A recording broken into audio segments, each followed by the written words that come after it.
Përshëndetje të nderuar zonja dhe zotrim, përshëndetje të dashur miq. Ja ku po ritakohemi sërish me mua Tyrona Lilin pikërisht këtu në kanalin ton Rrëfi me jete për të ndarë letrën edhe historinë e radhës.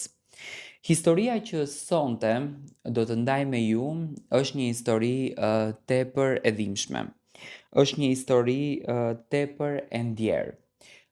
Dua të sjell pranë jush një letër që ma ka shkruar një nën shumë e re, por që është në pikpyetje të një vendimi të saj. Ajo ka përjetuar një krizë të madhe në jetë, një krizë të vdekjes, por tani domethënë është në një pikpyetje për të marrë një vendim në jetën e saj.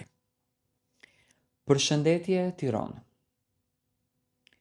Unë që po ta shkruaj këtë letër jam një nën 37 vjeçare. Jeta ime ka marrë një rrugë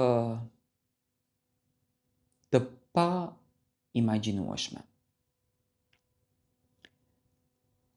U martova që në moshën 25 vjeç. Me njeriun që me patjetër e dashuroja më shumë se veten. Ndoshta nuk do ta besoni, do t'ju duket e pabesueshme, por ishte dashuria e ime e parë. Njeriu që ma mori zemrën, njeriu që më dha të gjithë lumturinë dhe njeriu që më ndryshoi jetën krejtësisht. E doja më shumë se veten. Jetonim për njëri tjetrin. Zgjohesha me të dhe fleja me të.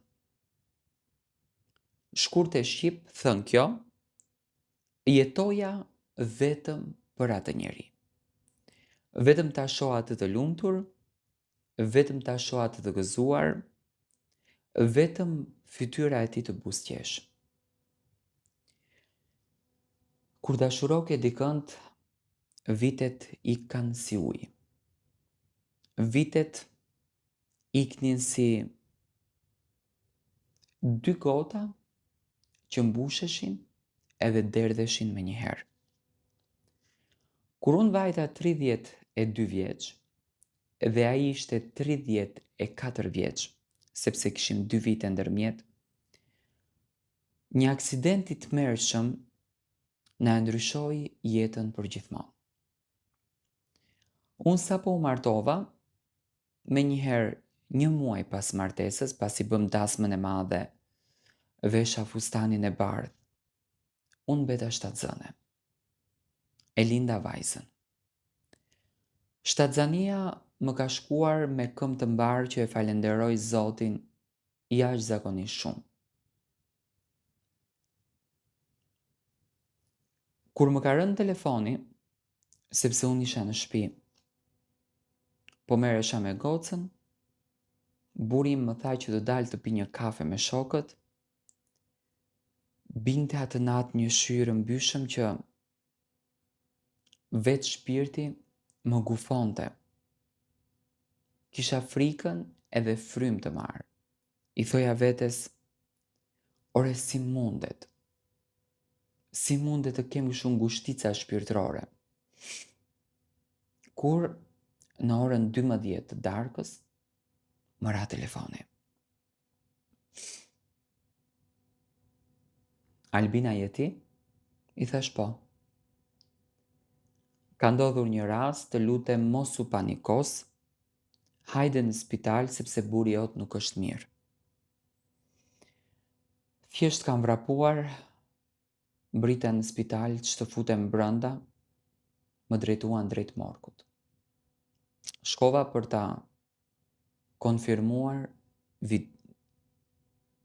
burin, falni, se kush ishte personi që kishte vdekur. E konfirmova që ishte burim, dhe thjesht jam kthyer, kam hyrë shkallëve dhe nuk e kuptoja se si më ndryshoi jeta për një sekond të vetme, jo për një minutë, për një sekond. E kuptoi dhe familja, prindërit e tij me patjetër u shkatruan, u thyen në shpirt, ishte tmerri më i madh që mund t'i ndodhte një prindit, por janë realitete që i ka shkruar Zoti.